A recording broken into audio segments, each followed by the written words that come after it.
Pinalaya siya sa sariling pamamahay ng lalaking pinag-alayan niya ng buhay.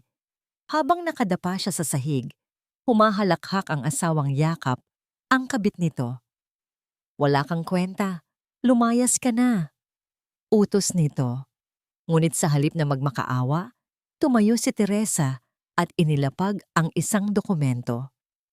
Ako ang may-ari nito, kayo ang lalayas. Paano naging hukom ang isang inaping asawa sa larong siya ang unang natalo? Pinalaya siya sa sariling pamamahay ng lalaking pinag-alayan niya ng buong buhay. Habang nakadapa siya sa malamig na sahig, humahalakhak ang asawang yakap ang kabit nito. Wala kang kwenta, lumayas ka na. Utos ng lalaki. Ngunit sa halip na magmakaawa, tumayo si Teresa at inilapag ang isang dokumento. Ako ang may-ari nito, kayo ang aalis. Paano naging hukom ang isang inaping asawa sa larong siya ang unang natalo? Amoy sibuyas ka na naman. Nakakasuka na ang itsura mo, Teresa. Ayusin mo naman ang sarili mo dahil hindi na kita masikmura. Ang mga salitang yon ni Lorenzo ay tila isang malamig na buhos ng tubig sa gitna ng hapong iyon. Ngunit hindi tumigil ang kamay ni Teresa. Hawak niya ang mainit na plansa, maingat na binabaybay ang bawat tupi ng mamahaling polo shirt ng kanyang asawa. Iyon ang paboritong polo ni Lorenzo na isinusuot nito sa mga tinatawag niyang gabi ng pakikipagpulong sa mga kliyente. Habang ang asawa ay abala sa pag-insulto sa kanya mula sa kabilang linya ng telepono, si Teresa ay nakatayo sa maliit na sulok ng kanilang bahay, tinitiis ang init ng singaw na humahalo sa amoy ng iginigisa niyang ulam para sa hapunan nito. Sa bawat haplos ng plansa, tila ang sariling dangal ni Teresa ang nayuyupi. Hindi niya magawang sumagot. Ang kanyang lalamunan ay tuyot at ang kanyang boses ay tila ibinaon na ng mahabang panahon ng pananahimik para lamang mapanatili ang kapayapaan sa loob ng tahanang ito. Isang malakas na singasing mula sa telepono ang huling narinig niya bago namatay ang linya na iwan siyang mag-isa sa gitna ng usok ng kanyang sakripisyo. Dahil sa biglang panginginig ng kanyang mga daliri, dumulas ang dulo ng mainit na plansa at dumapo sa kanyang hintuturo. Hindi siya sumigaw. Wala siyang lakas para doon. Pinanood lamang niya ang balat na biglang namuti bago naging matingkad na pula. Ang hapdi ay hindi sapat upang gisingin siya mula sa pagkamanhid ng kanyang puso. Pinagmasdan niya ang polo ni Lorenzo. Malinis, mabango, at walang bahid ng dumi. Kabaligtaran ng kanyang sarili na puno ng mantsa ng mantika at pawis dahil sa maghapong paglilinis ng bahay at pag-aalaga sa kanyang biyenan. Narinig ni Teresa ang tunog ng sasakyang huminto sa labas. Mabilis niyang pinunasan ang kanyang mukha gamit ang laylayan ng kanyang duster at pilit na nag-ayos ng buhok. Ngunit ang bumukas na pinto ay hindi lamang nagdala kay Lorenzo. Isang halimuyak ng mamahaling pabango ang biglang sumakop sa sala, isang amoy na banyaga sa loob ng bahay na bato na pinaghirapan nilang itayo. Pumasok si Lorenzo na may bitbit na mga maleta at sa likod niya ay isang babaeng tila porselana ang kutis. Suot nito ang isang hapit na pulang bestido at nakatayo sa matataas na takong na tila tinutusok ang puso ni Teresa sa bawat hakbang. Teresa, asikasuhin mo ang mga gamit ni Stella, utos ni Lorenzo nang hindi man lamang tumitingin sa kanyang asawa. Ang kanyang boses ay puno ng awtoridad na tila isang amo na naguutos sa isang katulong. Anak siya ng business partner ko mula sa probinsya. Dito muna siya titira dahil kailangan niya ng matutuluyan habang inaayos ang mga dokumento niya sa lungsod. Mula sa hagdanan, bumaba ang kanyang biyenan na si Aling Carmen. Sa halip na magulat, isang malawak na ngiti ang sumalubong sa matanda para sa estranghero. Kay gandang bata, Lorenzo, bakit ngayon mo lang dinala rito ang napakagandang bisitang ito? Sulyap ni Aling Carmen kay Teresa na may halong pandidiri. Hoy Teresa, ano pang tinutunganga mo riyan? Kunin mo ang mga gamit ni Stella at dalhin mo sa guest room sa taas. At siguraduhin mong malinis ang bawat sulok niyon, kundi ay malalagot ka sa akin. Tumayo si Teresa sa gitna ng sala. Hawak pa rin ang hapdi ng kanyang nasunog na daliri. Nakita niya kung paano haplusin ni Lorenzo ang siko ni Stella para gabayan ito patungo sa sopa. Ang bawat sulyap ng dalawa ay puno ng lihim na kahulugan na hindi kayang ikubli ng anumang kasinungalingan. Stella, sa kabilang banda, ay nagbigay ng isang matamis at mapaglarong ngiti kay Teresa. Isang nangiting nagsasabing, alam niya ang kanyang kapangyarihan sa loob ng bahay na ito. Binuhat ni Teresa ang mabigat na maleta. Ang bawat hakbang niya sa hagdan ay tila isang pag-akyat sa sarili niyang bitayan. Ang kanyang mga binti ay nanghihina at ang kanyang paningin ay nagsisimulang lumabo dahil sa luhang pilit niyang pinipigilan. Habang nasa itaas, narinig niya ang tawanan nina Lorenzo, Stella at Aling Carmen mula sa ibaba. Ang tunog ng kanilang saya ay tila mga tinik na bumaon sa kanyang pandinig. Nang mailapag niya ang maleta sa guest room, muling nanariwa sa kanyang isipan ang lahat ng taon na ibinigay niya sa pamilyang ito.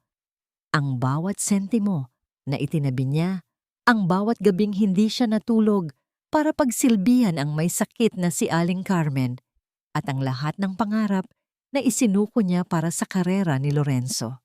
Tumayo siya sa harap ng bintana ng silid, tinitingnan ang dilim na nagsisimulang bumalot sa labas. Ang kanyang nasunog na daliri ay patuloy na kumikirot, isang paalala na sa loob ng tahanang ito, siya ay isa lamang kasangkapan na madaling palitan kapag naging luma na at puno na ng gasgas. Kailan nga ba naging bilangguan ng pag-ibig na inaasahan niyang magiging kanlungan? At hanggang kailan niya kayang tiisin ang hapdi bago tuluyang maging abo ang kanyang buong pagkatao? Mabaliw ka na, kung gusto mo, Teresa. Pero huwag mo akong idadamay sa mga guni-guni mo. Masyado lang sigurong marami ang iniisip mo, kaya kung ano-ano na ang naririnig mo sa gabi. Ang malamig na tinig ni Lorenzo ay tila isang pader na humarang sa pagitan nila habang nag-aagahan. Ni hindi man lamang nag-angat ng tingin ang lalaki mula sa binabasa nitong dyaryo, kahit pakitang-kita ang panginginig ng mga kamay ni Teresa habang isinisilbi ang kape. Ang mga bulong na narinig ni Teresa kagabi sa tapat ng silid ni Stella, ang mga mahihinhin na tawa at ang pamilyar na baritono ng kanyang asawa ay pilit na pinalalabas ni Lorenzo na bunga lamang ng kanyang pagod. Pero Lorenzo, malinaw ang narinig ko. Pumasok ka sa kwarto niya. Hindi na natapos ni Teresa ang kanyang sasabihin nang biglang ibagsak ni Aling Carmen ang kanyang kutsara sa pinggan na lumikha ng isang matunog na ingay sa gitna ng hapag. Ang matanda ay tumitig sa kanya nang may nanlilisik na mga mata. Ang bawat kulubot sa mukha nito ay tila puno ng lason. Teresa, huwag mong simulan ang umagang ito sa mga walang kwenta mong hinala. Dapat ay tumanaw ka ng utang na loob sa asawa mo. Kung hindi dahil kay Lorenzo, nasaan ka na ngayon? Malamang ay namumulot ka pa rin ng kangkong sa probinsya nyo. Binigyan ka namin ng marangal na pangalan, pinatira sa magandang bahay, at binihisan. Ang iganti mo ba ay ang pag-isipan ng masama ang asawa mo sa harap ng bisita natin? Sa gilid ng mesa, dahan-dahang humigop ng kape si Stella. Ang mga mata nito ay nakatago sa likod ng baso, ngunit kitang-kita ni Teresa ang isang mabilis na pagtaas ng sulok ng labi ng dalaga. Tila isang tahimik na tagumpay para kay Stella na makitang dinuduro si Teresa sa sarili nitong pamamahay. Sorry po, Ate Teresa. Malambing na singit ni Stella. Ang boses nito ay parang pulot na may nakatagong patalim. Baka po dahil sa puyat niyo sa pag-aasikaso sa akin, kaya kayo nagkakaroon ng mga naririnig. Huwag po kayong mag-alala. Hindi na po ako magpapagabi sa labas para hindi kayo masyadong mapagod. Sa isang mabilis at tila aksidenteng pagkilos, naitagi ni Stella ang kanyang siko, dahilan upang tumapon ang mainit na kape sa mga bagong labang mantel na nakatupi sa dulo ng mesa. Ang itim na likido ay mabilis na kumalat sa maputing tela, tila isang mantsa ng kahihiyan na hindi na mabubura. Ay, sorry talaga ate. Ang clumsy ko, ani Stella, habang nagtatakip ng bibig, ngunit walang bakas ng tunay na pagsisisi sa kanyang mga mata. Napako ang tingin ni Teresa sa mantel. Iyon ang mga telang buong ingat niyang nilabhan sa kamay at pinaplansa hanggang hating gabi. Nararamdaman niya ang pamimigat ng kanyang dibdib. Ang bawat pintig ng kanyang puso ay tila isang martilyo na pumupukpok sa kanyang sentido.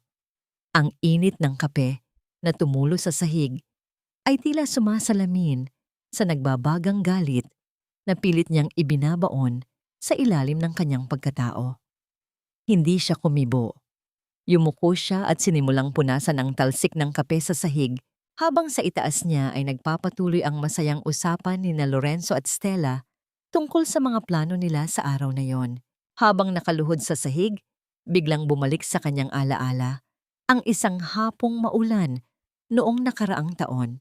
Iyon ang araw na pinapirma siya ni Lorenzo sa isang tumpok ng mga dokumento. Sabi ng asawa, kailangan yon para sa ilalabas na puhunan sa kanilang maliit na negosyo ng konstruksyon. Dahil sa laki ng tiwala niya at sa kagustuhang makatulong, hindi na siya nagbasa. Pinirmahan niya ang bawat pahina, iniisip na ang bawat stroke ng kanyang ballpen ay para sa kinabukasan ng kanilang pamilya. Isang mapait na ngiti ang gumuhit sa kanyang labi habang pinupunasan ang mantsa.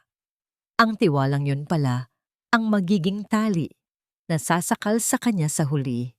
Pagdating ng hapon, nagtungo si Teresa sa palengke. Bit-bit ang isang maliit at kupas na pitaka. Maingat niyang binibilang ang bawat barya. Kailangan niyang magtipid. Pinili niya ang mga gulay na may bahagyang lanta na para lamang makakuha ng tawad. Kailangan niyang makabili ng paboritong salmon ni Stella dahil iyon ang mahigpit na utos ni Lorenzo. Habang tinitiis niya ang amoy ng lansa at ang init ng siksikang palengke, hindi niya maiwasang isipin ang kanyang sariling mga pangarap na matagal na niyang isinantabi. Sa gitna ng pamimili, biglang tumunog ang kanyang luma at basag na telepono. Isang hindi kilalang numero ang lumitaw sa screen. Hello? Si Mrs. Teresa Lopez po ba ito? Tanong ng isang boses sa kabilang linya. Opo, ako nga po. Sino po sila? Mula po ito sa bangko, Mrs. Lopez. Tumatawag po kami para i-confirm ang inyong loan approval para sa dagdag na kolateral ng inyong bahay at lupa. Maari po ba kayong makapunta sa aming sangay bukas para sa final signature? Napatigil si Teresa sa paglalakad.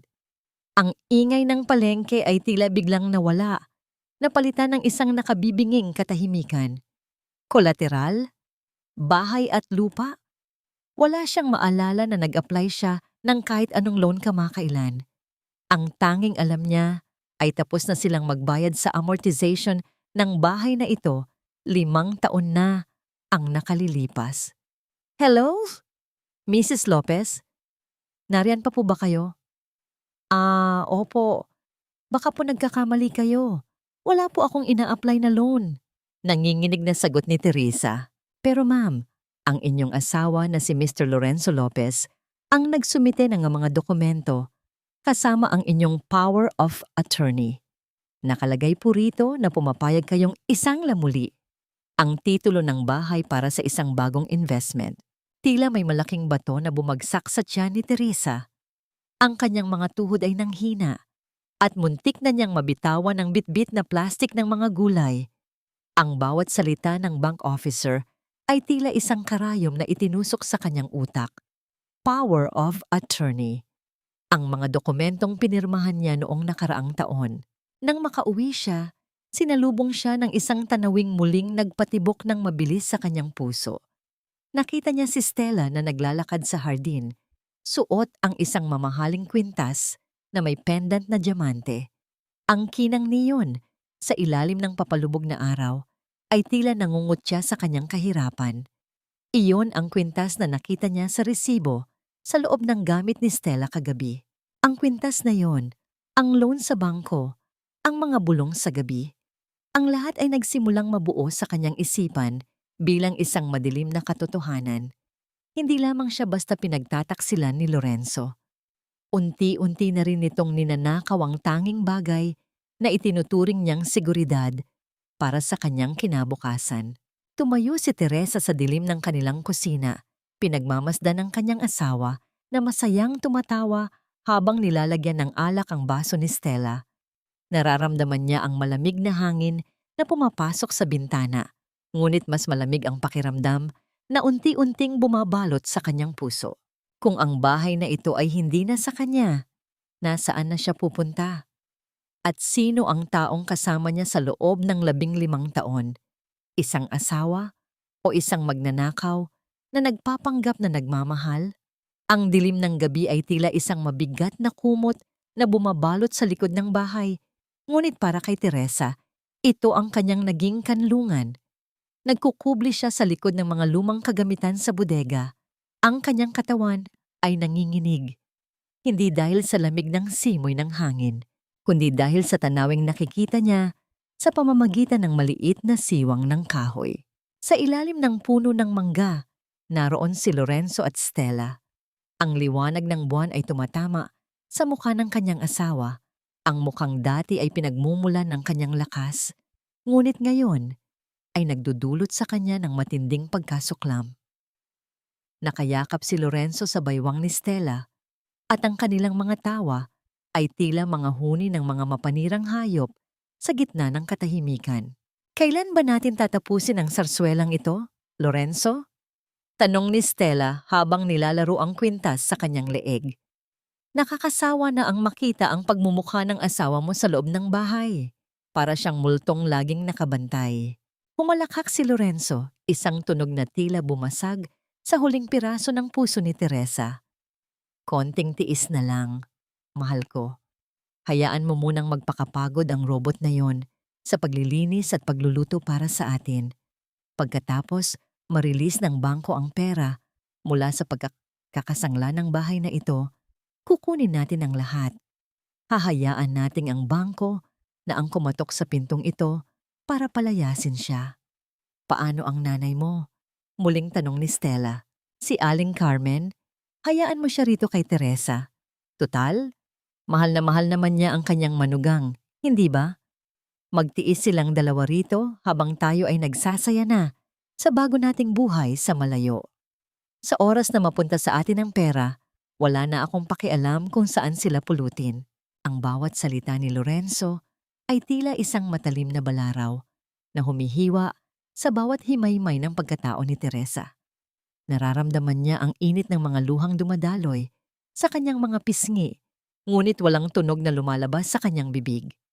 Mariin niyang itinakip ang kanyang mga palad sa kanyang labi upang pigilan ang isang pag-iyak na maaaring pumatay sa kanya sa oras na yon. Ang kanyang mga tuhod ay dahan-dahang nawalan ng lakas at siya ay dumausdos sa maduming sahig ng bodega. Ang sakit ay hindi na sapat na salita para ilarawan ang nararamdaman niya. Ito ay isang pagtatraidor na higit pa sa laman. Ito ay ang pagpaslang sa kanyang dangal, sa kanyang mga sakripisyo at sa kanyang kinabukasan. Ang bahay na ito na itinuring niyang simbahan ng kanilang pag-ibig ay ginawa ni Lorenzo na isang libingan para sa kanya. Ngunit sa gitna ng kanyang pagkawasak, isang kakaibang pakiramdam ang unti-unting bumangon mula sa kanyang kalooban. Ang matinding hapdi ay napalitan ng isang nakabibinging katahimikan, isang malamig na determinasyon na hindi niya kailanman naramdaman noon. Pinunasan ni Teresa ang kanyang mga luha gamit ang laylayan ng kanyang duster. Inayos niya ang kanyang nagulong buhok at huminga ng malalim, pilit na ibinabalik ang hangin sa kanyang mga baga. Tumayo siya ng tuwid. Ang kanyang mga mata na kanina ay puno ng pagsusumamo ay naging kasing tigas na ngayon ng batong kinalalagyan niya. Kung nais ni Lorenzo na maglaro ng apoy, bibigyan siya ni Teresa ng isang sunog na hindi niya malilimutan. Dahan-dahan siyang lumabas mula sa bodega at pumasok sa kusina bago pa man siya makita ng dalawa. Kinuha niya ang isang matalim na kutsilyo mula sa lalagyan at sinimulang hiwain ang karne para sa hapunan. Ang bawat diin ng talim sa ibabaw ng sahig na gawa sa kahoy ay tila isang panata. Habang abala siya, ang kanyang lumang telepono sa ibabaw ng mesa ay umilaw. Isang text message ang pumasok mula sa isang hindi kilalang numero, ngunit ang pangalang nabanggit ay nakakuha ng kanyang atensyon. Attorney G, ready na ang lahat ng documents para sa transfer. Sabihan mo lang ako kung kailan tayo magkikita para sa pirma. Napatigil si Teresa. Alam niyang hindi para sa kanya ang mensaheng iyon. Malamang ay nagkamali ang abogadong ito ng pagsasend dahil sa pagmamadali ni Lorenzo. Ngunit sa halip na matakot, isang tipid na ngiti ang gumuhit sa mga labi ni Teresa. Sino ang Attorney G na ito? At bakit tila ang kapalaran na mismo ang nag-aabot sa kanya ng armas para lumaban? Narinig niya ang tunog ng pinto na bumukas at ang mga yabag ni na Lorenzo at Stella na papasok sa kusina. Hindi lumingon si Teresa. Patuloy siya sa paghiwa, ang kanyang mga kamay ay matatag at walang panginginig. Gabi na, Teresa. Bakit ngayon ka lang nagluluto? Reklamo ni Lorenzo habang umuupo sa hapag. Hindi man lang napapansin ang kakaibang aura ng kanyang asawa. Pasensya na, Lorenzo. Sagot ni Teresa, ang kanyang boses ay malamig at walang emosyon. Gusto ko lang siguraduhin na ang huling hapunan nating magkakasama ay espesyal. Tumingin si Stella kay Teresa. Tila nakaramdam ng bahagyang kaba sa tono ng boses nito, ngunit agad din itong nawala nang makita ang hitsura ni Teresa na tila isang talunang asawa pa rin. Hindi nila alam, ang babaeng nasa harap nila ay hindi na ang Teresa na kilala nila. Ang Teresa na handang magpaalipin ay patay na, at ang nakatayo sa kanilang harap ay ang babaeng magtuturo sa kanila ng tunay na kahulugan ng pagsisisi. Huminto si Teresa sa tapat ng isang matayog na gusali sa gitna ng syudad. Ang kanyang mga luma at gasgas na sapatos ay tila hiyang-hiya sa makintab na sahig ng lobby. Nararamdaman niya ang malamig na hangin mula sa aircon na tumatagos sa kanyang manipis na duster, ngunit ang mas matindi niyang nararamdaman ay ang panghuhusga ng mga taong nakasuot ng mamahaling damit na dumadaan sa kanyang tabi. Para siyang isang basahang naligaw sa isang palasyo. Hawak ang kapirasong papel kung saan nakasulat ang address na nakuha niya mula sa maling text message kagabi. Dahan-dahan siyang pumasok sa opisina na may nakasulat na Gabriel De Vega Law Office. Ang tunog ng pagbukas ng glass door ay tila isang hudyat ng bagong yugto sa kanyang buhay. Good morning, ma'am. May appointment po ba sila? Tanong ng isang sekretarya na may matatamis ng ngiti. Wala po. Gusto ko lang sanang magtanong tungkol sa isang dokumento. Nanginginig na sagot ni Teresa habang mahigpit na nakahawak sa kanyang luma at kupas na bag. Bago pa man makasagot ang sekretarya, isang pinto sa dulo ng hallway ang bumukas. Isang matangkad na lalaki ang lumabas, nakasuot ng maayos na polo shirt at may dalang mga folder. Tumigil ang mundo ni Teresa nang magtagpo ang kanilang mga mata. Ang lalaking ito ay hindi isang estranghero. Siya si Gabriel, ang matalinong batang lalaki mula sa kanilang probinsya na laging nagtatanggol sa kanya tuwing tinutukso siya ng ibang bata noon. Teresa, sambit ni Gabriel, ang kanyang boses ay puno ng gulat, ngunit may kasamang kakaibang lambot. Teresa, ikaw nga. Hindi nakasagot si Teresa.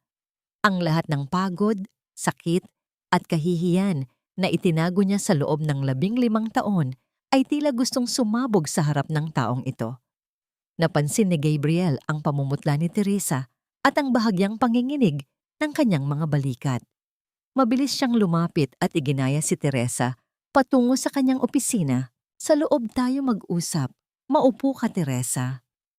Ani Gabriel nang may matinding paggalang. Hindi siya tumingin sa lumang duster ni Teresa o sa kanyang sapatos. Tumingin siya sa mga mata ni Teresa nang may pagkilala bilang isang tao. Inabutan ni Gabriel si Teresa ng isang baso ng mainit na kape. Ang usok niyon ay humahaplos sa mukha ni Teresa.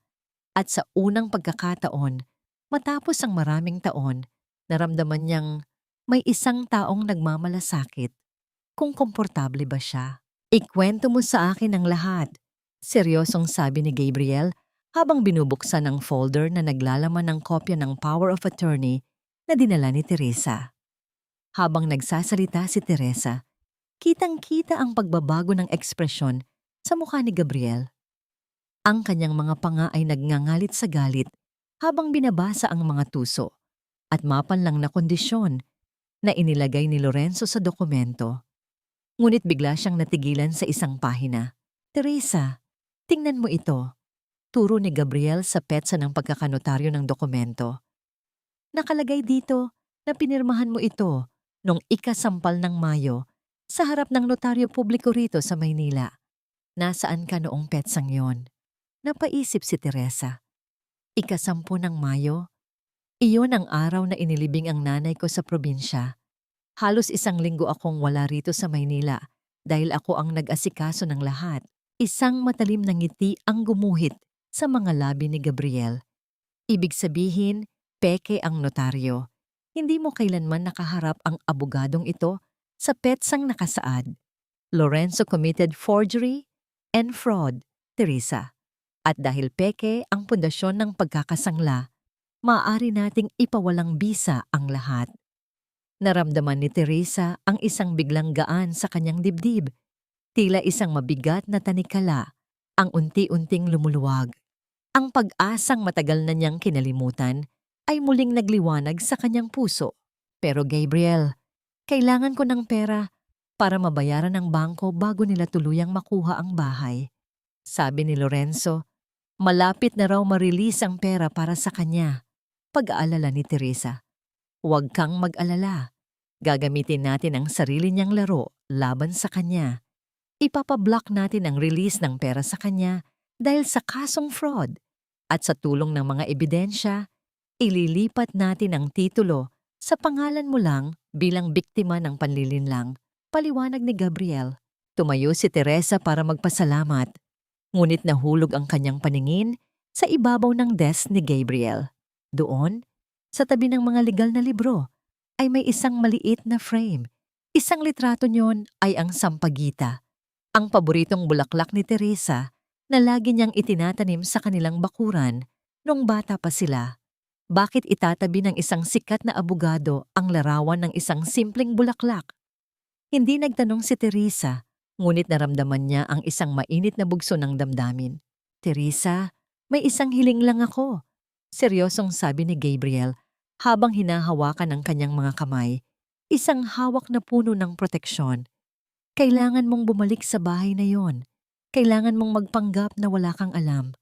Kailangan mong maging alipin sa paningin nila sa loob ng 1 buwan. Habang inaayos ko ang lahat ng papeles sa korte at sa bangko. Kaya mo ba? Tumingin si Teresa sa labas ng bintana, sa direksyon ng bahay na naging impyerno niya. Pagkatapos ay tumingin siya kay Gabriel nang may bagong lakas.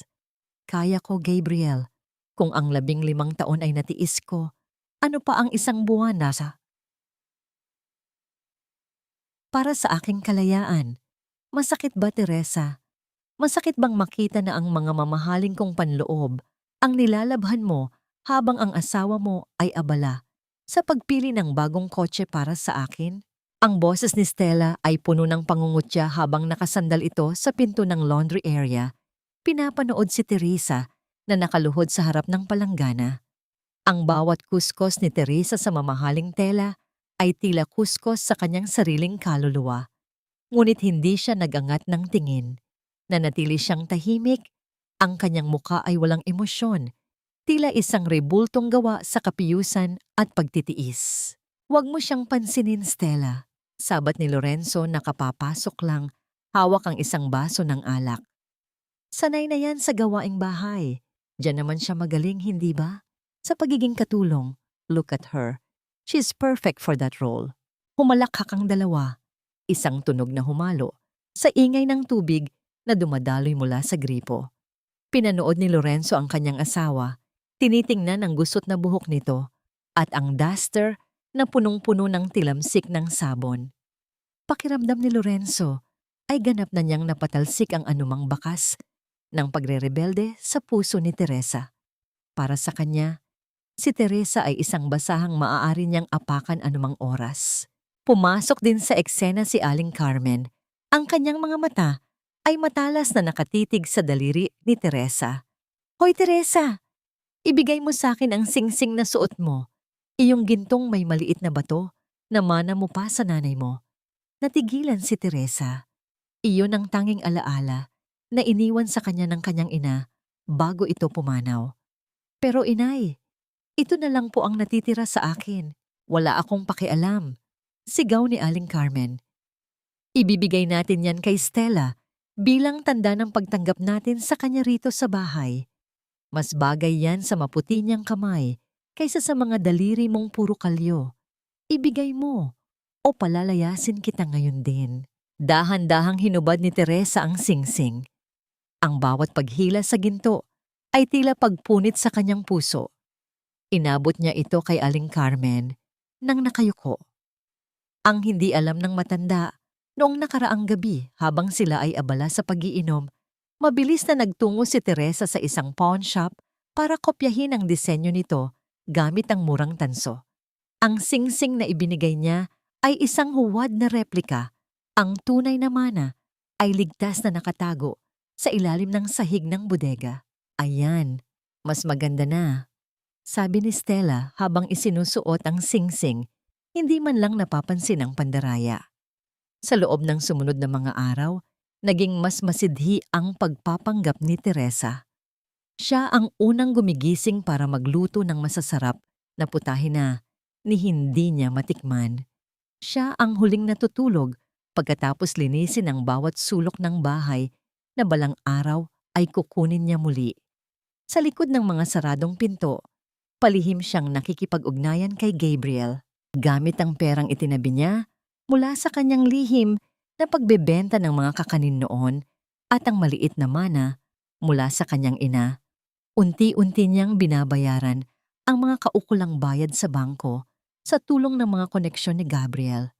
Ang bawat resibong natatanggap niya ay tila isang bala na itinatago niya para sa kanyang huling pag-atake. Isang hapon, habang abala sina Lorenzo at Stella sa panonood ng telebisyon, mabilis na pumasok si Teresa sa kwarto para itago ang isang bank receipt sa loob ng kanyang bag. Ngunit sa kanyang pagmamadali, hindi niya napansin na naiwan ang isang maliit na bahagi ng papel na nakalabas sa zipper. Eksaktong paglabas niya, nasalubong niya si Lorenzo sa hallway. Ang lalaki ay tila may hinala. Ang kanyang mga mata ay naniningkit habang tinititigan ang bag ni Teresa. Ano yang nasa loob ng bag mo? Tanong ni Lorenzo. Ang boses ay puno ng babala. Wala ito, Lorenzo. Mga gamit lang sa kusina, sagot ni Teresa. Pilit na pinapakalma ang kanyang boses kahit na ang kanyang puso ay tila gustong tumalon sa labas ng kanyang dibdib. Hindi naniwala si Lorenzo. Bigla niyang sinunggaban ang bag ni Teresa at pilit itong kinuha. May itinatago ka. Alam ko, magnanakaw ka ba? Binubulsa mo ba ang perang ibinibigay ko para sa palengke? Sa gitna ng kanilang pag-aagawan, bumukas ang pinto ng kwarto ni Aling Carmen. Ang matanda ay lumabas na may dalang isang baso ng gatas. Napatigil ito nang makita ang gulo. Eksaktong mahuhulog na sana ang bank receipt mula sa bag ni Teresa nang biglang tumunog ang isang malakas na katok sa kanilang main door.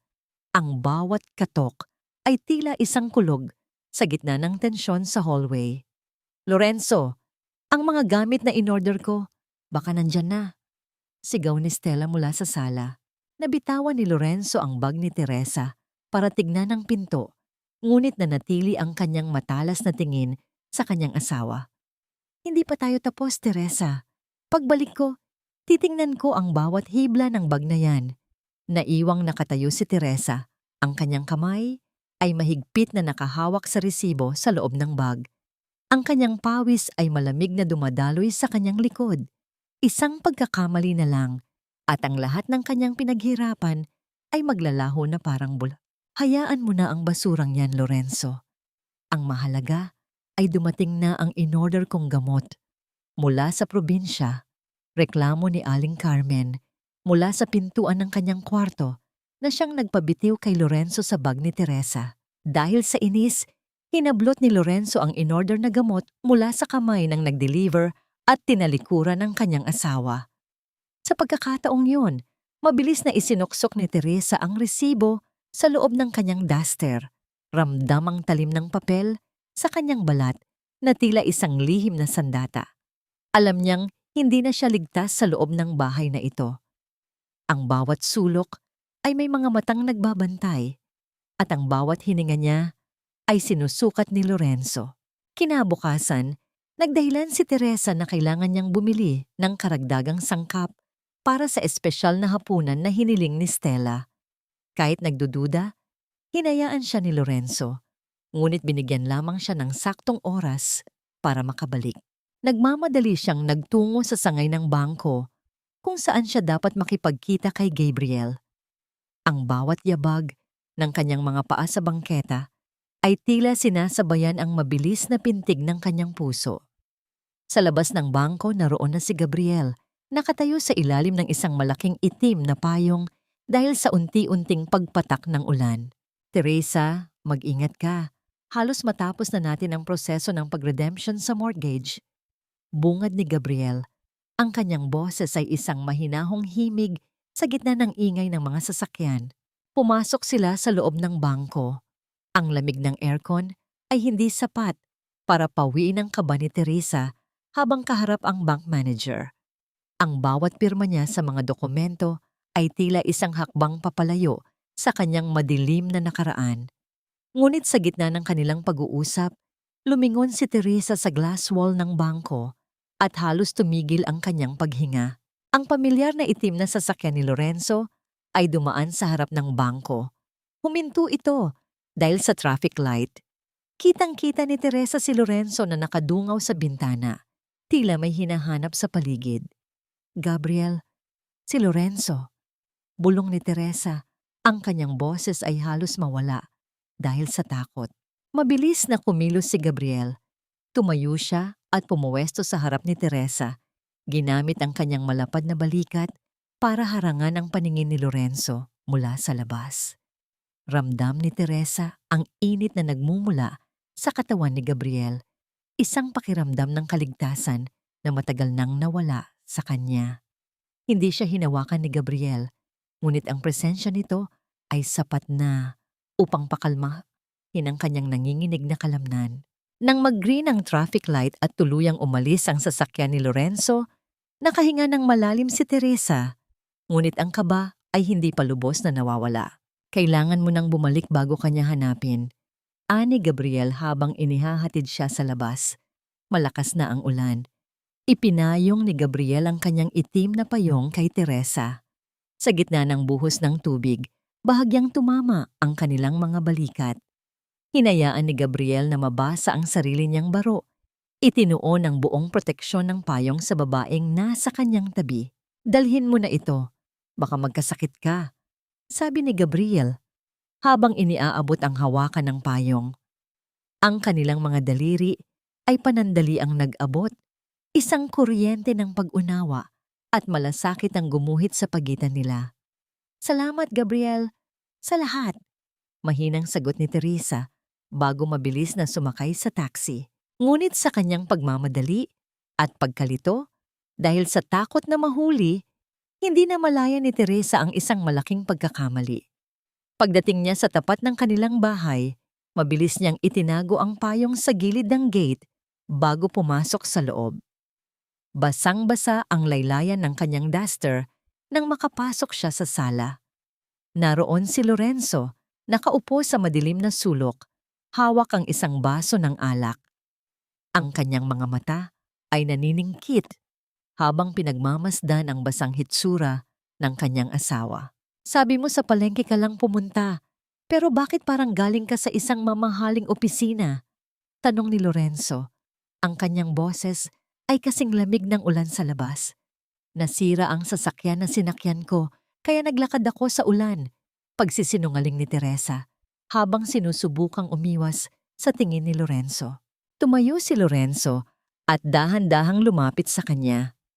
Mula sa kanyang likuran, Inilabas niya ang itim na payong na naiwan ni Teresa sa gate. Ang logo ng law firm ni Gabriel ay malinaw na nakaukit sa hawakan yon.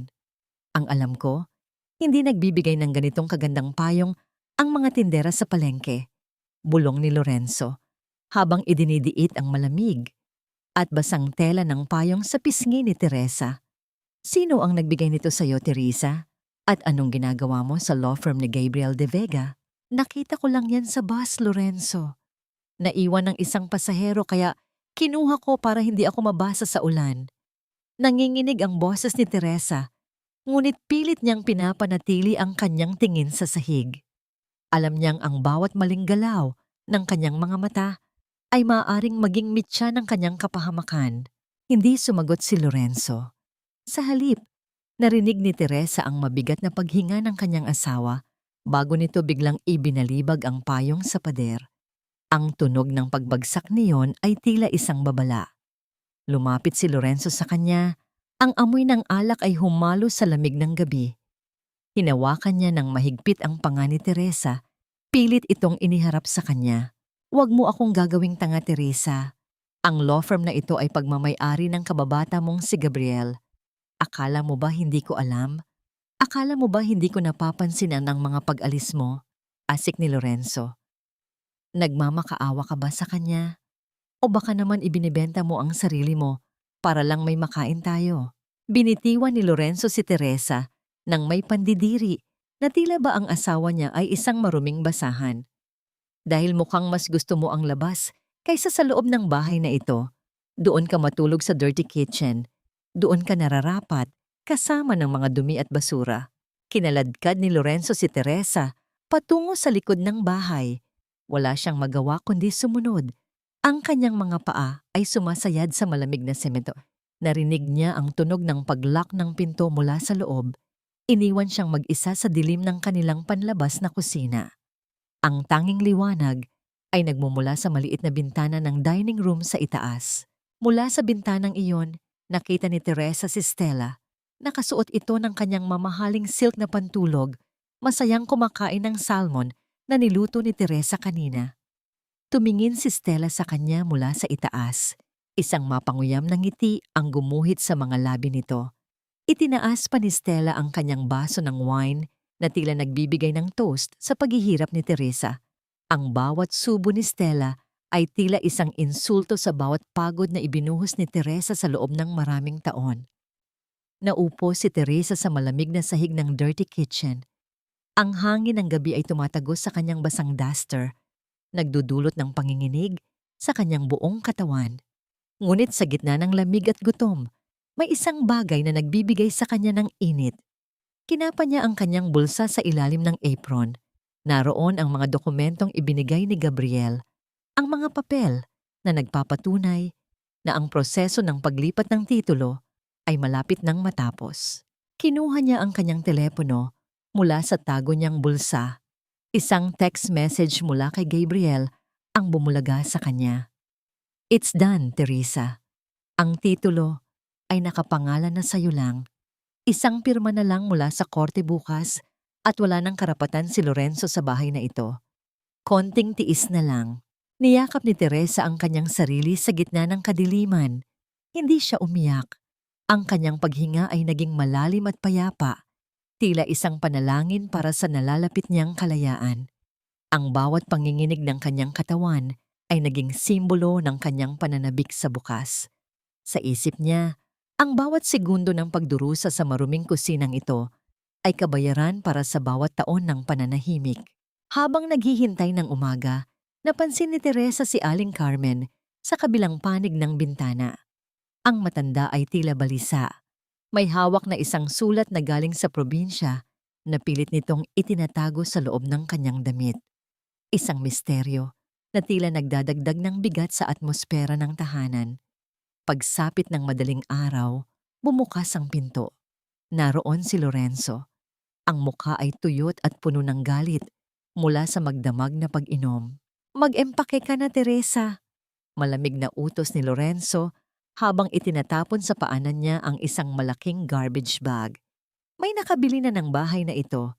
Isang investor mula sa abroad ang kukuha nito ngayong hapon at kailangan nating lumayas lahat dito.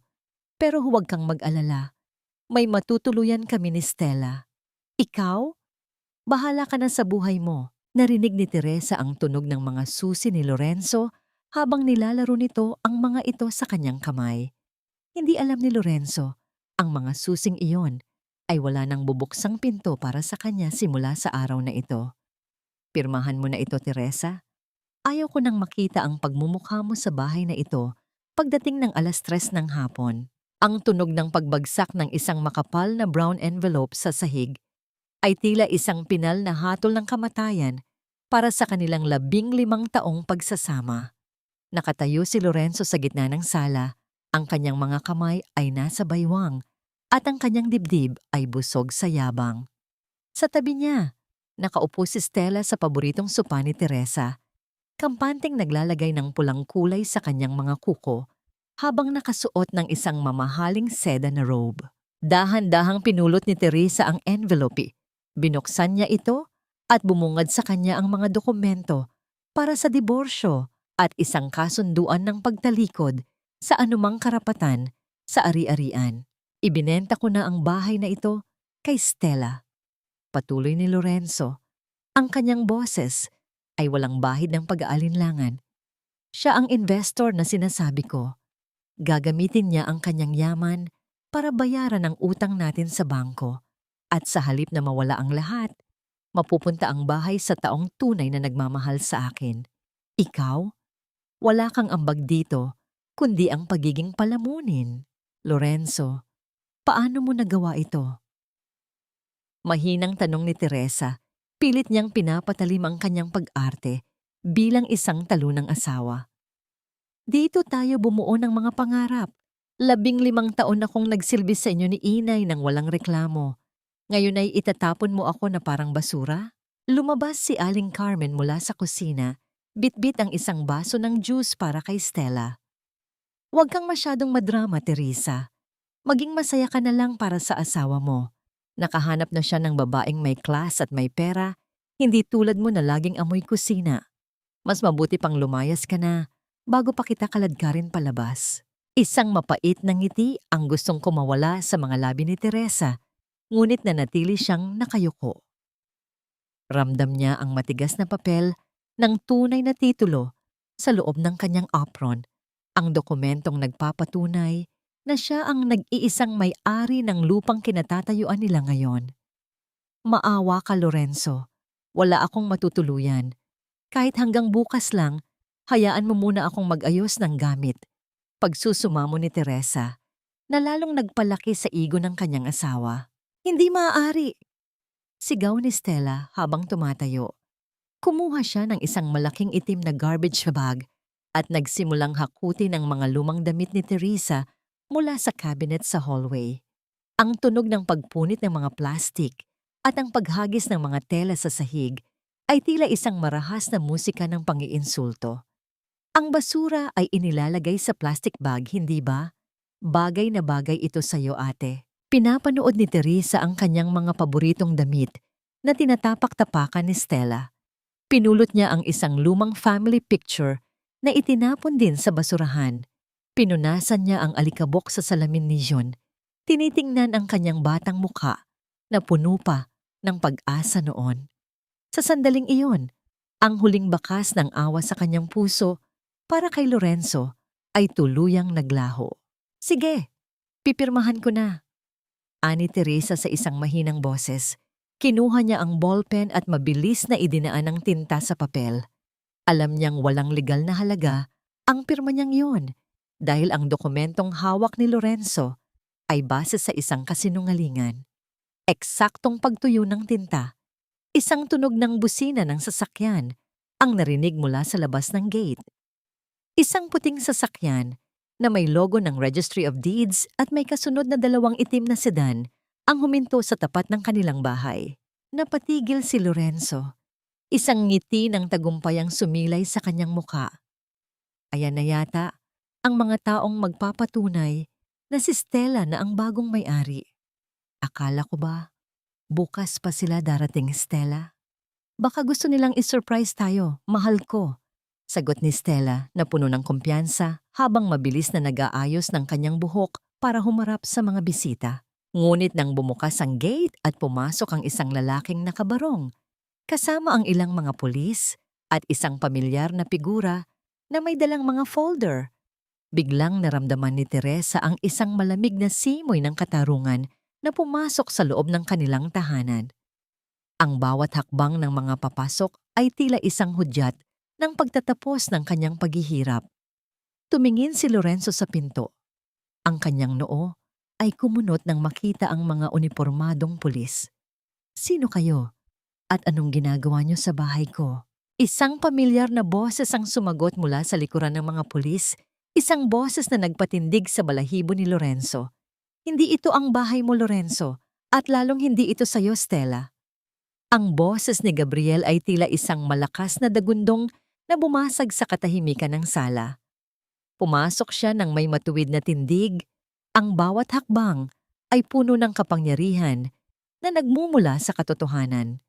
Kasunod niya ang isang sheriff mula sa korte at 2 opisyal ng pulisya na may matitigas na mukha.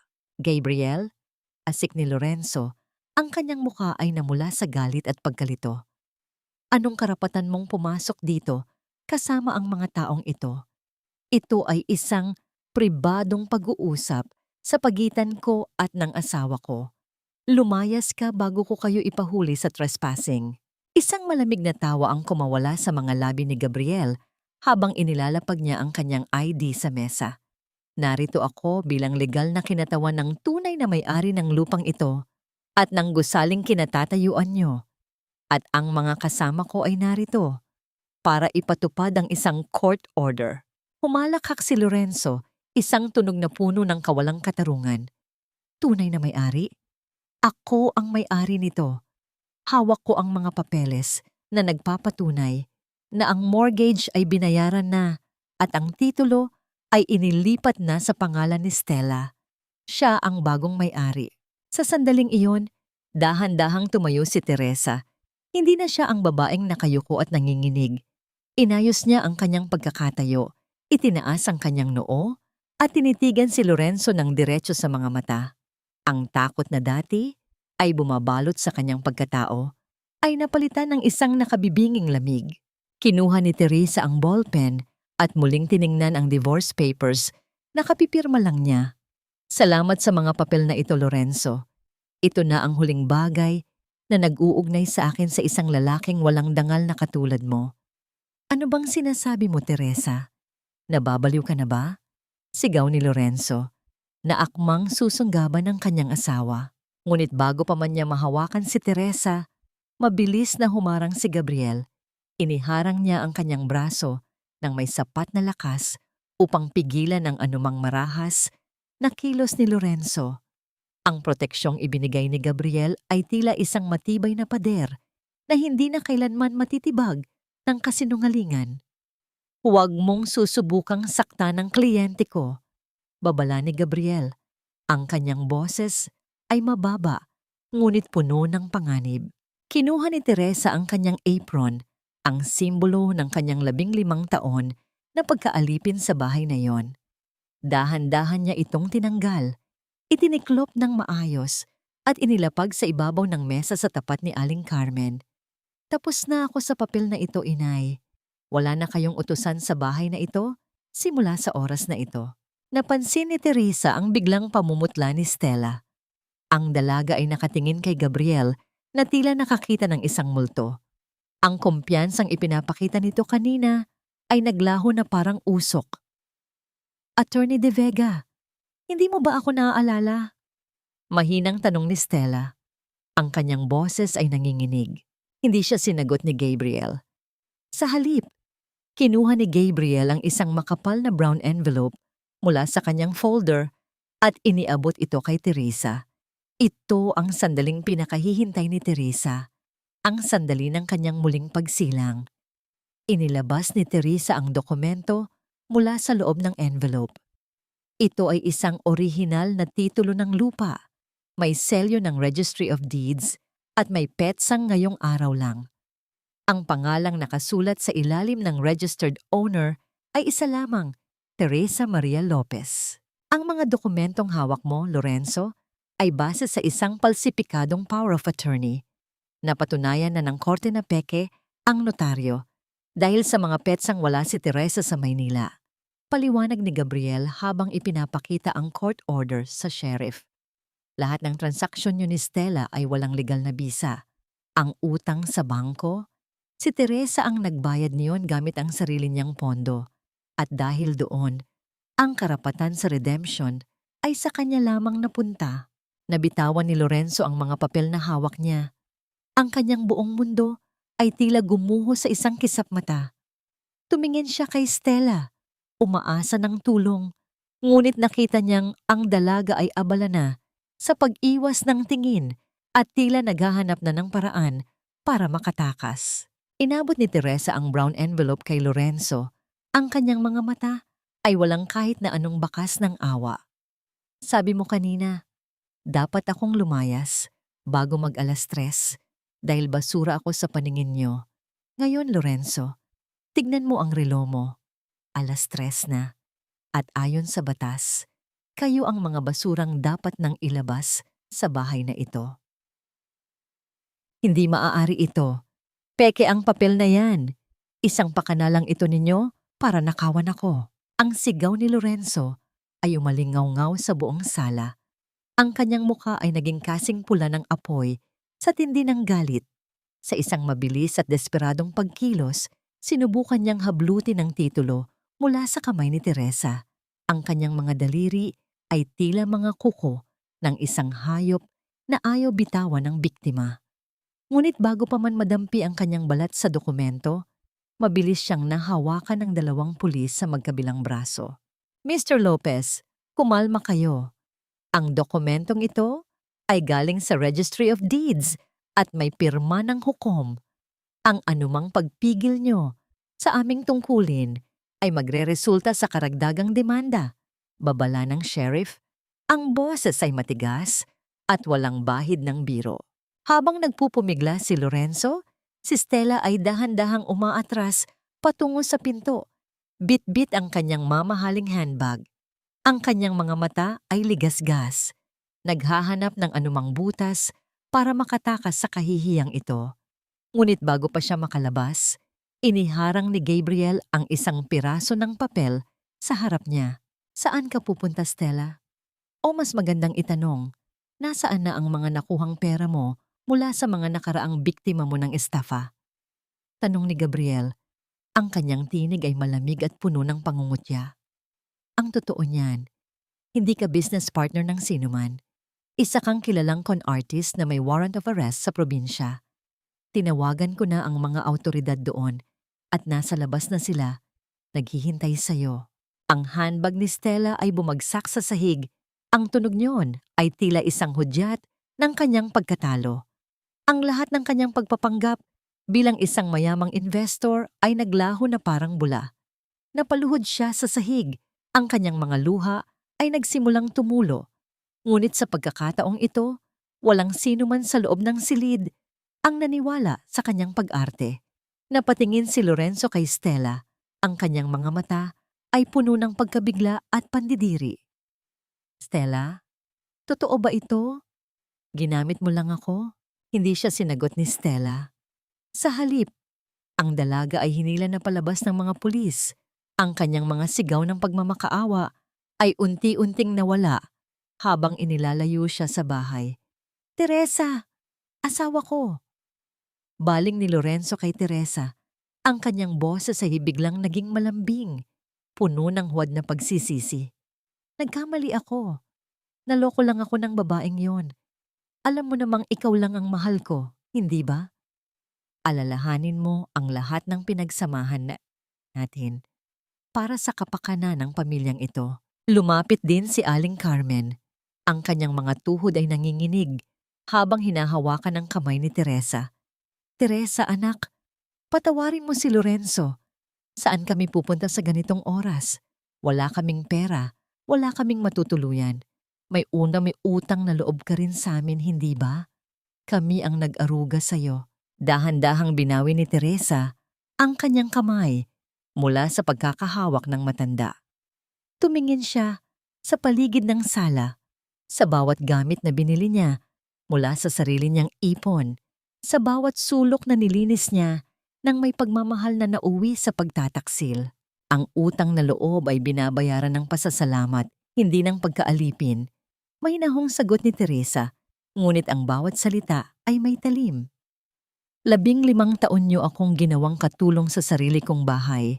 15 taon niyo akong minaliit at tinapak-tapakan.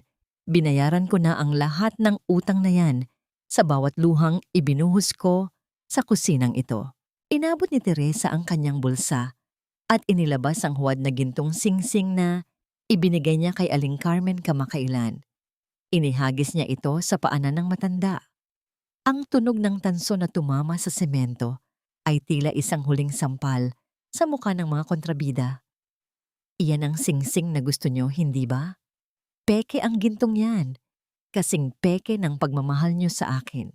Ang sheriff ay nagsimulang mag-utos sa mga tauhan nito na ilabas ang mga gamit ni na Lorenzo at Aling Carmen.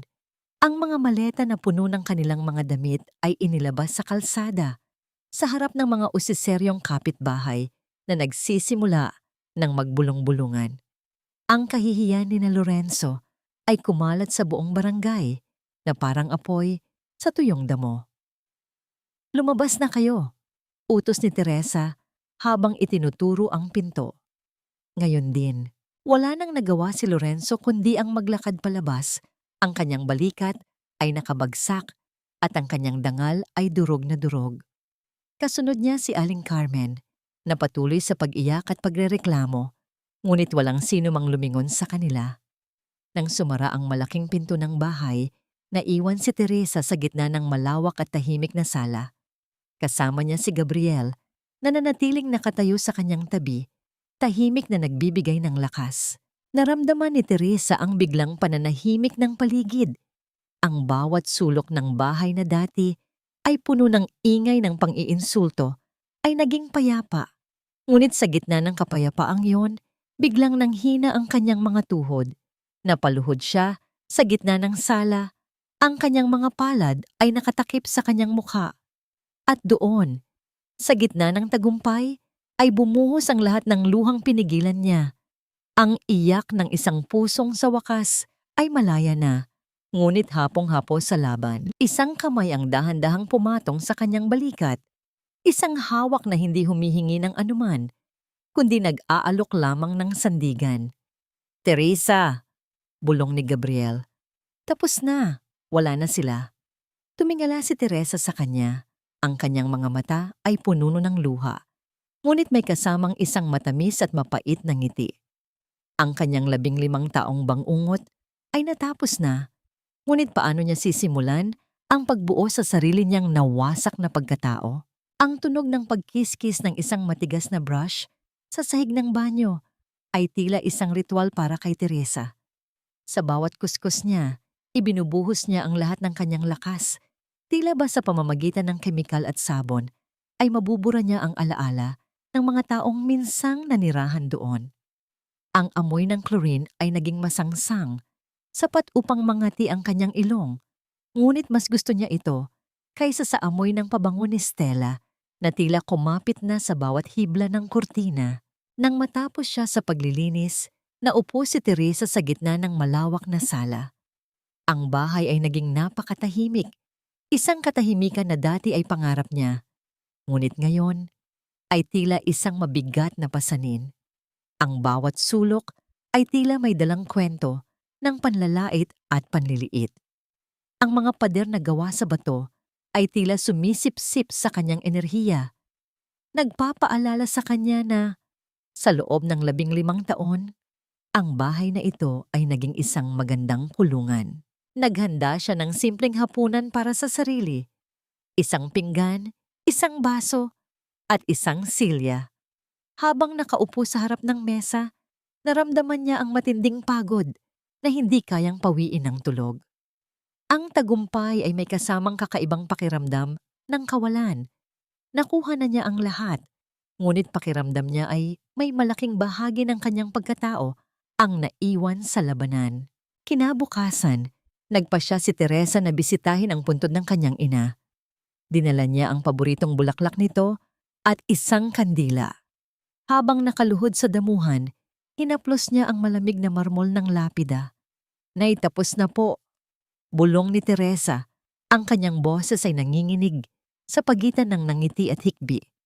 Nakuha ko na ang bahay. Wala na sila Lorenzo. Malaya na po ako.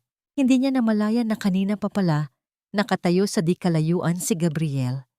Nanatili lamang ang lalaki roon, hindi lumalapit upang hindi gambalain ang sagradong sandali ni Teresa. Nang mapansin siya ni Teresa, dahan-dahang lumapit si Gabriel. Ang kanyang mga mata ay puno ng pag-unawa. Kailangan mo ng pahinga, Teresa. Mahinang sabi ni Gabriel habang iniaabot ang isang bote ng tubig. Gabriel, nakuha ko na ang hustisya. Pero bakit parang hindi ako masaya? Tanong ni Teresa habang nakatingin sa malayo. Bakit parang mas mabigat ang pakiramdam ko ngayon kaysa noong nagtitiis pa ako? Naupo si Gabriel sa tabi niya.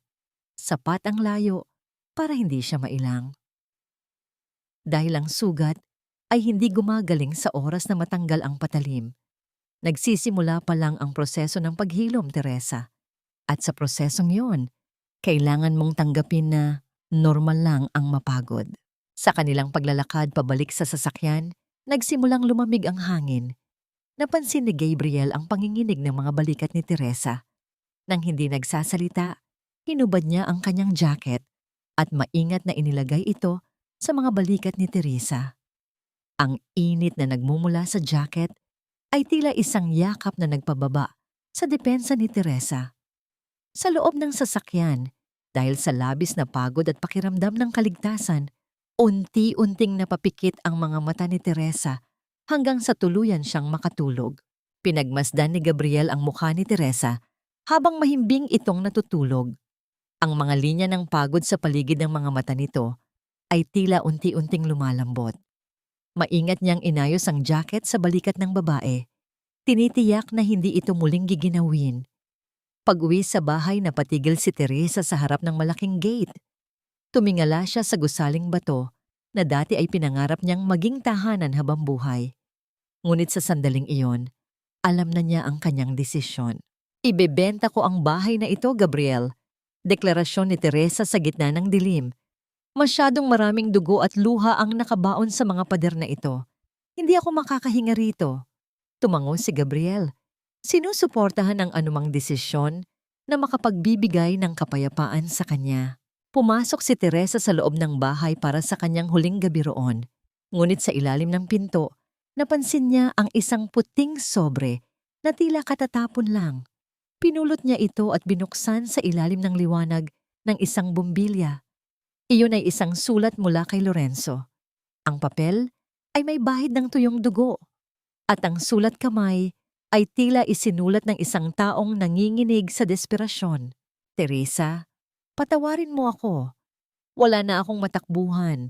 Si Stella ay kinuha ang lahat ng natitira kong pera bago siya mahuli. Si Inay ay may sakit at wala kaming pambili ng gamot. Kahit kaunting awa lang, Teresa. Alam kong mabuti kang tao. Huwag mo kaming hayaang mamatay sa gutom. Naramdaman ni Teresa ang biglang pagbilis ng tibay ng kanyang puso. Isang bahagi ng kanyang kalooban ang gustong maawa. Ang bahaging itinuro sa kanya na maging martir sa loob ng maraming taon. Kumuha siya ng isang posporo mula sa kusina. Ang maliit na apoy ay sumayaw sa harap ng kanyang mga mata. Tila nagtatanong kung susunugin ba niya ang huling ugnayan sa kanyang nakaraan o hahayaan itong muling maging apoy na tutupok sa kanyang bagong simula. Ang tunog ng paggasgas ng posporo sa gilid ng kahon ay ang tanging maririnig sa gitna ng nakabibinging katahimikan ng bahay na bato. Ang maliit na apoy mula sa posporo ay dahan-dahang gumapang sa dulo ng papel. Pinanood ni Teresa ang bawat letra ng pangalan ni Lorenzo na unti-unting nilalamon ng itim na abo. Tila isang sumpa na unti-unting naglalaho sa hangin. Ang mga salitang humihingi ng awa, ang mga pangakong walang saysay, at ang bahid ng dugo ay naging usok na lamang na pinalipad ng hangin palabas ng bintana. Hindi siya sumagot. Hindi siya pumunta. Sa gabing iyon, tinapos ni Teresa ang huling pahina ng kanyang buhay bilang isang martir. Makalipas ang ilang buwan, ang bahay na bato ay mayroon ng bagong may-ari, isang pamilyang puno ng saya at ingay ng mga bata. Gamit ang perang nakuha sa pagbebenta, lumipat si Teresa sa isang maliit ngunit maaliwalas na apartment sa ibang bayan. Sa ibaba niyon ay isang bakanteng pwesto na agad niyang inupahan para sa kanyang matagal ng pangarap, ang Teresa's Oven. Ang amoy ng harina, lebadura at sariwang tinapay ay pumuno sa paligid. Ito ang amoy ng kanyang bagong simula. Tuwing madaling araw, masaya siyang gumigising para magmasa ng harina. Ang bawat diin ng kanyang mga palad sa malambot na masa ay tila isang paraan ng paghubog sa kanyang sariling tadhana. Ang kanyang mga kamay na dati ay puro kalyo sa paglilinis ng bahay ng iba. Ngayon ay gumagawa na ng mga tinapay na nagbibigay ng ngiti sa mga bata sa kanilang barangay. Teresa, kailangan mo ba ng tulong sa pagpipinta ng karatula? Lumingon si Teresa at nakita si Gabriel na nakatayo sa pintuan. Suot ang isang simpleng t-shirt at maong. Wala na ang seryosong abogado na nakasuot ng barong. Ang kaharap niya ngayon ay ang lalaking laging nakasuot ng ngiti tuwing titingin sa kanya. Gabriel, akala ko ay may hearing ka ngayon? Biro ni Teresa habang ibinibigay ang isang brush dito. Mas mahalaga ang hearing dito sa panaderya mo, sagot ni Gabriel habang nagsisimulang kulayan ang mga letra ng karatula. Habang nagpipinta, ang kanilang mga tawanan ay humahalo sa amoy ng bagong lutong pandesal. Sa isang pagkakataon, aksidenteng nadampi ang kamay ni Gabriel sa kamay ni Teresa bang kumukuha ng pintura. Napatigil ang dalawa. Isang kuryente ng pag-unawa at kakaibang kilig ang gumuhit sa pagitan nila, isang pakiramdam na akala ni Teresa ay matagal na niyang ibinaon sa limot.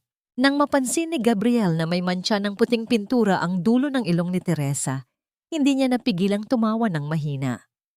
Teresa, may pintura ka sa ilong. Kinuha ni Gabriel ang kanyang malinis na panyo at dahan-dahang pinunasan ang mantsa. Ang lapit ng kanilang mga muka ay nagdulot ng mabilis na pintig sa puso ni Teresa. Hindi siya umiwas. Sa unang pagkakataon, hinayaan niyang makita ng ibang tao ang kanyang kahinaan at ang kanyang kagandahan. Ang kanyang unang totoong halakhak ay umalingaw-ngaw sa loob ng panaderya, isang tunog na puno ng kalayaan. Sa kabilang panig ng lungsod, nakatanggap si Teresa ng balita. Si Lorenzo ay napatunayang guilty sa pakikipagsabuatan kay Stella at ngayon ay nagdurusa sa loob ng rehas. Si Aling Carmen naman ay dinala sa isang charity home para sa mga matatanda, kung saan ang kanyang mga reklamo ay wala nang nakikinig. Hindi nakaramdam ng galit o saya si Teresa. Ang tanging naramdaman niya ay isang malalim na buntong hininga ng pagtatapos. Ngunit sa kabila ng tagumpay ng kanyang panaderya, may isang bagay na pumupukaw sa kuryosidad ni Teresa. Tuwing gabi, bago siya magsara, may isang misteryosong lalaki na laging bumibili ng isang piraso ng tinapay. Nakasuot ito ng jacket na may hood at laging nakayuko, ngunit tila may pamilyar na bigat sa bawat hakbang nito. Isang gabi, habang malakas ang buhos ng ulan, narinig ni Teresa ang tunog ng kampana sa pintuan ng panaderya. Isang pamilyar na anino ang nakatayo sa labas, basang-basa at nanginginig sa lamig. Ang aninong yon ay tila isang multo mula sa kanyang nakaraan na hindi pa rin tumitigil sa paghabol sa kanya. Dahan-dahang lumapit si Teresa sa glass door. Ang kanyang kamay ay nanginginig habang hinahawakan ng lock. Sa labas ng pintuan, ang lalaking nakatayo sa ilalim ng ulan ay dahan-dahang nag-angat ng kanyang ulo. Ang tunog ng ulan na tumatama sa bubong ay tila isang babala. Sino ang taong ito na naglalakas loob, nagambalain ang kanyang bagong natagpuang kapayapaan? Teresa, pakisuyo, buksan mo ang pinto. Ang boses na yon ay tila isang kalawang na bumabara sa kanyang pandinig. Dahan-dahang itinaas ng lalaki ang kanyang mukha At sa ilalim ng malamig na liwanag ng poste sa labas, bumungad ang mukha ni Lorenzo. Ngunit hindi na ito ang mayabang na lalaking nakasuot ng plansadong polo. Ang Lorenzo na nasa harap niya ngayon ay tila isang anino na lamang ng kanyang dating sarili. Tuyot ang mga labi, malalim ang mga mata, at ang suot na jacket ay punong-puno ng mantsa at butas. Siya ay mukhang isang taong nilapan ng sarili niyang mga pagkakamali. Nakalabas siya ng kulungan dahil sa bail. Ngunit ang kalayaan niya ay tila isang mas matinding parusa dahil wala na siyang babalikan. Hindi binuksan ni Teresa ang pinto. Nanatili siyang nakatayo sa likod ng makapal na salamin. Ang kanyang mga kamay ay mahigpit na nakahawak sa laylayan ng kanyang apron na may bahid ng harina. Ang tunog ng ulan na humahampas sa salamin ay tila naglalagay ng hangganan sa pagitan ng kanilang dalawang mundo. Teresa, alam kong nagkasala ako. Pagsusumamo ni Lorenzo, ang kanyang mga palad ay nakadikit sa malamig na salamin habang nanginginig sa lamig. Naloko ako ni Stella. Kinuha niya ang lahat ng itinago kong pera bago siya tuluyang makulong. Pati si Inay. Hindi ko na mabisita dahil wala akong kahit na anong maibigay. Teresa, alalahanin mo ang 15 taon nating pagsasama. Saan na ako pupunta? Ikaw lang ang tanging pag-asa ko. Naramdaman ni Teresa ang isang pamilyar na kirot sa kanyang dibdib. Iyon ang kirot ng pagiging mabuting tao, ang bahagi ng kanyang puso na laging nagtuturo sa kanya na maawa at magpatawad. Nakita niya ang bawat butil ng ulan na pumapatak sa mukha ni Lorenzo. Humahalo sa mga luhang hindi niya malaman kung tunay o gawa-gawa lamang. Ngunit bago pa man siya makakilos, dahan-dahang ibinaba ni Teresa ang kanyang tingin sa kanyang sariling mga kamay. Nakita niya ang maliit na peklat ng sunog sa kanyang hintuturo mula sa plansa noon. Naalala niya ang lamig ng dirty kitchen at ang tunog ng halakhak ni na Lorenzo at Stella habang siya ay nagdurusa sa dilim. Ang awa ay naroon pa rin, ngunit ang katapatan sa sarili ay mas matimbang na ngayon. Dahan-dahang binuksan ni Teresa ang lock, sapat lamang para ilabas ang isang maliit na bag na naglalaman ng bagong lutong tinapay. Ang init niyon ay sumuway sa lamig ng hangin. Inabot niya ito kay Lorenzo nang hindi lumalabas ng pinto. Ito na ang huling ibibigay ko sa iyo, Lorenzo. Mahinang sabi ni Teresa. Ang kanyang boses ay matatag at walang panginginig. Hindi ito dahil sa pag-ibig at hindi dahil sa utang na loob. Ibinibigay ko ito dahil tao rin ako na nakakaramdam ng gutom. Pero hanggang dito na lang tayo. Teresa, please, hayaan mo lang akong pumasok. Kahit sa kusina lang, kahit ngayong gabi lang. Sigaw ni Lorenzo habang sinusubukang pigilan ang pagsasara ng pinto. Ngunit sa isang mabilis na pagkilos, buong lakas na itinulak ni Teresa ang pinto at muling inilak ito. Ang tunog ng pag-click ng trangka ay tila isang pinal na tuldok sa mahabang nobela ng kanyang pagdurusa. Humakbang siya paatras. Pinapanood si Lorenzo na dahan-dahang napaupo sa labas ng panaderya. Yakap-yakap ang bag ng tinapay habang humihikbi sa ilalim ng ulan. Ang bawat patak ng ulan sa salamin ay tila naghuhugas sa huling bahid ng sakit sa puso ni Teresa. Ang pagpapatawad ay hindi laging nangangahulugan ng pagtanggap muli. Kung minsan, ang tunay na pagpapatawad ay ang pagpili na lumakad palayo nang walang bitbit na galit. Pagtalikod ni Teresa mula sa pinto, napatigil siya. Sa kabilang panig ng counter, nakatayo si Gabriel. Hindi niya namalayan kung kailan pa ito pumasok mula sa likurang pinto. Nakatingin sa kanya si Gabriel nang may matinding pagmamalaki at paghanga. Walang salitang lumabas sa bibig ng lalaki. Ngunit ang init ng tingin nito ay sapat na para sabihing ginawa ni Teresa ang tamang desisyon. Handa ka na bang magsara? Tanong ni Gabriel. Ang kanyang boses ay isang ligtas na kanlungan para kay Teresa. Ngumiti si Teresa. Isang ngiting abot hanggang sa kanyang mga mata. Handa na ako, Gabriel. Handa na akong simulan ng bukas nang wala ng anino ng kahapon. Dahan-dahang pinatay ni Teresa ang mga ilaw ng panaderya. Iniwan ang nakaraan sa dilim ng ulan at naglakad patungo sa liwanag na naghihintay sa kanya sa piling ng taong tunay na nagpapahalaga sa kanya. Ang bawat umaga sa Teresa's Oven ay tila isang symphony ng mga bagong pag-asa. Ang halimuyak ng banilya at bagong lutong tinapay ay sumasayaw sa hangin, humahalo sa liwanag ng araw na tumatagos sa malinis na glass windows ng panaderya. Wala na ang amoy ng bawang at sibuyas na dati ay naging mantsa sa kanyang pagkatao. Ngayon, si Teresa ay nakasuot ng maayos na uniforme. Ang kanyang buhok ay maayos na nakatali at ang kanyang mga mata ay nagniningning sa bawat bating ibinibigay niya sa kanyang mga suking mamimili. Hindi lamang tinapay ang ibinebenta ni Teresa. Ibinebenta niya ang kanyang muling pagbangon.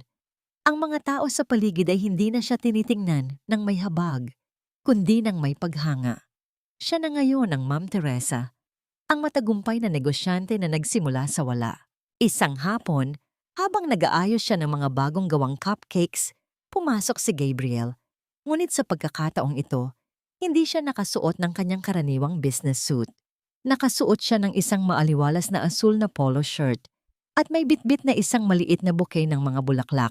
Hindi mamahalin, kundi mga sariwang bulaklak na tila pinitas mula sa isang masayang hardin. Teresa! Bungad ni Gabriel. Ang kanyang boses ay may dalang kakaibang kaba na hindi niya kailanman na ipakita sa loob ng korte. Tapos na ang trabaho ko para sa araw na ito at naisip ko, baka maaari kita ngayain sa isang hapunan? Hindi bilang abogado mo at hindi dahil may kailangan tayong pag-usapan tungkol sa kaso, kundi bilang isang lalaki na matagal nang humahanga sa babaeng nasa harap ko ngayon. Napatigil si Teresa. Naramdaman niya ang isang mabilis na bugso ng dugo sa kanyang mga pisngi. Ang kanyang puso, na akala niya ay naging bato na sa tindi ng sakit, ay biglang kumitig ng may kakaibang ritmo. May bahagi sa kanya na gustong umatras, ang bahaging natatakot na muling magtiwala, ang bahaging nag-iisip kung karapat-dapat ba siya sa ganitong uri ng atensyon. Gabriel, alam mo ang pinagdaanan ko. Mahinang sagot ni Teresa habang dahan-dahang inilalapag ang tray. Minsan ay natatakot ako na baka ang pag-ibig ay isa lamang panaginip na laging nauuwi sa bangungot. Lumapit si Gabriel. Sapat lang para maramdaman ni Teresa ang init ng presensya nito, ngunit hindi sapat para siya ay mailang. Teresa, hindi ko hinihiling na kalimutan mo ang nakaraan. Hinihiling ko lang na bigyan mo ako ng pagkakataon na ipakita sa iyo na ang tunay na pag-ibig ay hindi nakakasakal, kundi nagpapalaya. Hindi kita mamadaliin. Maghihintay ako hanggang sa maging handa ang puso mo. Ang katapatan sa mga mata ni Gabriel ay tila isang gamot na humahaplos sa mga sugat ni Teresa. Tumango siya ng dahan-dahan, isang matamis na ngiti ang sumilay sa kanyang mga labi.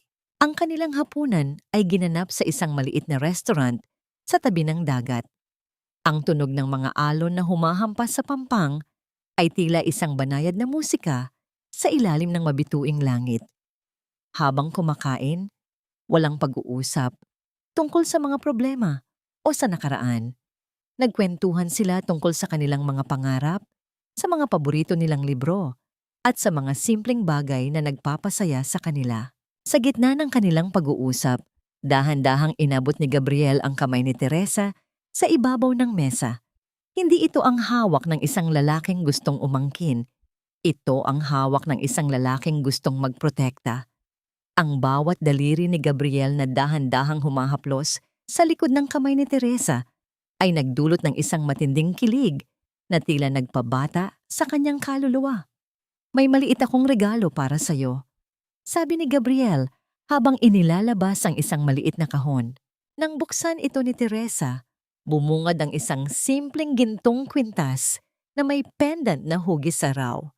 Ang kinang niyon, sa ilalim ng liwanag ng kandila, ay tila sumasalamin sa bagong kabanata ng kanyang buhay. Bakit araw? Tanong ni Teresa. Dahil matapos ang mahabang gabi ng iyong pagdurusa, ikaw ang nagdala ng liwanag sa sarili mong mundo. Paliwanag ni Gabriel habang isinusuot ang kwintas sa leeg ni Teresa. Huwag mong hahayaan na muli itong paitimin ng sinuman. At kung sakali mang dumating ang ulap, asahan mong narito ako para maging anino mo. Naramdaman ni Teresa ang lamig ng ginto sa kanyang balat, ngunit mas matindi ang init na bumabalot sa kanyang puso. Tumingin siya kay Gabriel at sa unang pagkakataon, matapos ang maraming taon, naniwala siya na ang kaligayahan ay hindi na isang malayong bituin, kundi isang katotohanang maaari na niyang hawakan. Wala nang takot, wala nang pag-aalinlangan. Ang muling pagbangon ng kanyang puso ay ganap na. At sa piling ni Gabriel, alam ni Teresa na ang bawat bukas ay magiging kasing tamis ng mga tinapay na kanyang niluluto ng may pagmamahal. 3 taon na ang lumipas. Nakatingin si Teresa sa pintuan ng Teresa's Oven na ngayoy puno ng buhay at ingay ng mga mamimili. Ang bawat hapunan ng sariwang tinapay at ang tawanan ng mga bata ay tila isang himig na pumupuno sa bawat sulok ng kanyang puso. Ito ang kanyang pangarap. Isang pangarap na itinayo mula sa abo ng kanyang nakaraan. Nang tanungin siya kung nagpatawad na ba siya, isang tipid na ngiti ang sumasagot sa kanyang labi. Hindi pa niya tuluyang nakakalimutan ang sakit ng pagtataksil ni Lorenzo. Hindi niya nakalimutan ang bawat panalait ni Aling Carmen at ang mapanlinlang na ngiti ni Stella. Ngunit hindi na siya galit. Ang galit ay isang bilangguan na matagal na niyang nilisan. Ang pagpapatawad para kay Teresa ay ang pagpapalaya sa sarili mula sa bigat ng nakaraan. Pinatawad niya ang kanyang sarili sa pagiging bulag noon at sa pagkabulag na yon ay natuto siyang magmahal at magpahalaga sa sarili. Naranasan na ba niya ang kapayapaan? Oo. Ang kapayapaan ay ang kanyang kasalukuyang kasama. Hindi na niya hinahabol ang mga pangarap ng iba. Ang kanyang pagiging simple, ang kanyang panaderya, at ang mga ngiti ng kanyang mga suki ang nagbibigay sa kanya ng tunay na kapanatagan. Minsan, bumisita siya kay Aling Carmen sa charity home, hindi para magbitbit ng galit o magparamdam ng kapangyarihan. Dinala niya ang isang kahon ng pastries, hindi dahil sa utang na loob, kundi dahil sa biyaya ng kanyang puso. Ang pinakamahalagang aral na naiwan sa kanya ay ang pagpapahalaga sa sarili. Ang tunay na tahanan ay hindi gawa sa bato o ng isang titulo ng lupa. Ang tunay na tahanan ay ang puso ng isang tao na puno ng pagmamahal, paggalang at kapayapaan. Teresa, tapos ka na ba? Hinihintay ka na namin sa labas. Lumabas si Gabriel mula sa likod ng counter. Hawak ang isang sariwang bulaklak mula sa hardin. Lumapit siya kay Teresa at malambing na hinalikan ang kanyang noo. Isang halik na puno ng pagmamahal at paggalang. Silang dalawa ngayon ay hindi lamang magkasintahan, kundi mga magkasama sa buhay, sa pagmamahal, at sa pagtupad ng mga pangarap. Ang Teresa's Oven ay naging De Vega Lopez Bakery, isang simbolo ng pagkakaisa at paghilom. Pinatay ni Teresa ang mga ilaw ng panaderya. Hawak kamay silang lumabas ni Gabriel, ang kanilang mga yabag ay lumikha ng isang banayad na musika ng pag-asa. Sa ilalim ng liwanag ng buwan, alam ni Teresa na ang kanyang paglalakbay ay hindi nagtapos sa paghihiganti, kundi sa pagtuklas ng tunay na kahulugan ng pag-ibig, ang pag-ibig na nagpapalaya at nagpapaganda sa bawat bahagi ng kanyang pagkatao.